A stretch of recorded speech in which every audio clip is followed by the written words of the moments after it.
it up, making it up, making it up, making it up. It's improv.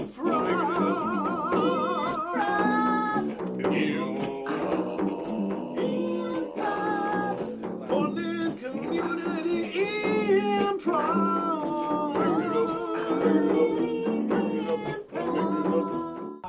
All right, so give a big warm round of applause for the Brody Theater players.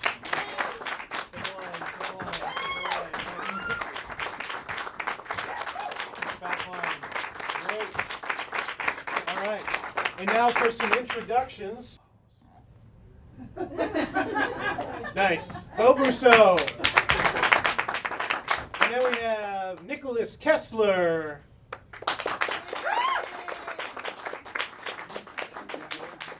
And Nicholas.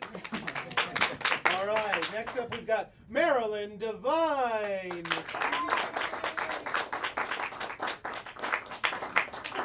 Lovely. Giving it up for Marilyn. All right. And for Lisa DiDonato. Great, great. Thank you. Thank you all for coming here for Portland Community Improv on Tualatin Valley Community Television. If you ever want to see us performing on stage here in Portland, you can come to the Brody Theater. It's at 3314 Southwest 1st. It's right under that tram that goes to OHSU. The little silver pills go overhead all the time. It's very strange to stand outside sometimes and see them going over you. So yeah, Southwest 1st, anytime. We're going to be doing shows every Saturday at 9. And we've also got a soap opera coming up called Generic Hospital. And that's also important. So, and you'll see almost all of these people in that. But to get us started back on Portland Community Improv, we're going to start out with something called La Ronde. La Ronde is a game that all of us will be playing in. And what's going to happen is each player is going to tag in, and you're going to see a series of scenes. And the first player that gets tagged out is going to tag back in to end the entire act. So to get us started on that, what is a common problem you have in your life? Girlfriends. Toilet overflow. I heard girlfriends first, so we're going to go with girlfriends. And Nicholas and Marilyn, you want to start us off?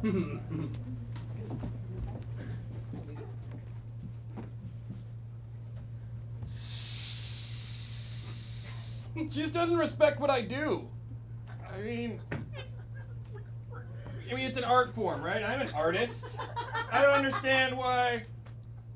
Oh, thanks. I mean, sure, she's an investment banker, but Well, I mean, that's the only point I wanted to make, is that you guys might have different values, you know? possible. You Possible. appreciate the creative, the possibility, that which could be. And she appreciates what's right in front of her, what's in the bank, what's there. She wants a house, Roger. Baby doll, I just cannot be seen around town with you. Is it the shoes? I mean, I could get It's smaller the shoes, ones. it's the nose, it's the makeup, it's the red hair, it's the flower that shoots water, it's the gastrointestinal noise you make under your arm for laughs, it's the whole kit and caboodle. I like children and I like fun. Don't you like fun? Remember when we used to put garbage bags on and we would go run through other people's sprinklers? Remember how much fun that was? Yeah, we were also 10 years old. Yeah, but those were good days, right? I just thought this was gonna be a fad. Well, you're right. I guess. I mean, we're at home and you're wearing it. Look. I just feel more comfortable as Binko than as myself. And you're late for supper, which is still on the table, cold, because you're out clowning around. I can't eat with all these small spoons. Why do you have to make such small spoons? Marjorie, I've been holding back on this for a long time, but I bought you Corningware. Oh, heaven on earth! I knew you'd love it. I remember you talking one night in your sleep saying, Corningware. If only I had Corningware, my life would be complete. I listen to you when you sleep. Gerald, you got all the different kinds. You got the little reception plates. You got the 3-section plates to put the peas, the corn kernels, and the steak. Oh, wait. They all nest together, just like a Russian doll. You see that? Even the cups go into each other until there's a shot glass on the top. Take me away, Gerald. I'm tired of clowning around. Let's go to the beach. You'd like the beach, wouldn't you? I would love to go to the beach. All right. Beach it is. I'm real sorry to hear about your girlfriend getting eaten by a shark. Terrible. It was terrible. It was horrible. Everybody at the cabana's been talking about. Here, the Mai Tai's on the house. Thank you. Oh, God. You look. Oh, the red. Oh gosh. Oh gosh. Can I have Here. something in Here's blue? a gin and tonic on Thank the house. you. Oh, my God. Oh, the cherry. The cherry is red. Oh gosh. No. Here's a club soda with a lime. Oh, good. Lime. Oh, my God. God. God. Here. Oh, God. Oh, there's Lysol on the rag. Oh, my God. You should go for a swim, maybe. Maybe I should. This is a terrible day. If only I could swim in a beach that my girl wasn't eaten on. So when are you done with your shift? At 11:30, which is a half hour from now. Clown. You're so attractive. Shoot. I love the nose. It looks like a maraschino cherry. We got a lot in common, you and I. Yeah. Mai Tai on the house. Oh. Here, smell my flower. No! And that's Laurent. We've got another kind of movie theme game for you. It's called Cutting Room. And the way Cutting Room works is it's going to involve all the actors kind of going in and out. And I'm going to be calling from the side, cut to this and cut to that. So I'm going to be kind of editing this film as it goes, but they're going to be acting in it. So could I just have from anyone out there a noun? Barbie. Barbie. And anyone else out there a verb? Or jump. Jump.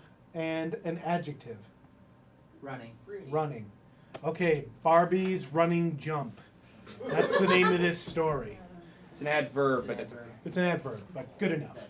So, Bo and Lisa, you want to start us out with Barbie's running jump? Sure. Bobby, you've made the Olympic long jump team. Well, I've been practicing forever, Coach. Your thighs look great. You're going to be a great jumper. You've been training, you've been working out, you've been eating your vitamins. I have. I've been eating some other things too, Coach. That's not going to be a problem, is it? Eating what kind of foods? Oh, powders that my doctor's been giving me. Well, you can trust the doctor. Good. Now, we're going to leave on a plane for Beijing at midnight. Okay. We're going to stay at the luxurious Beijing motel. Excellent. They're going to treat us like kings. Cut to the Beijing motel. Ding, ding, ding, ding, Hello, ding, hello, ding, good ding, evening, ding, hello, ding, good ding, evening, ding, hello. ding, ding.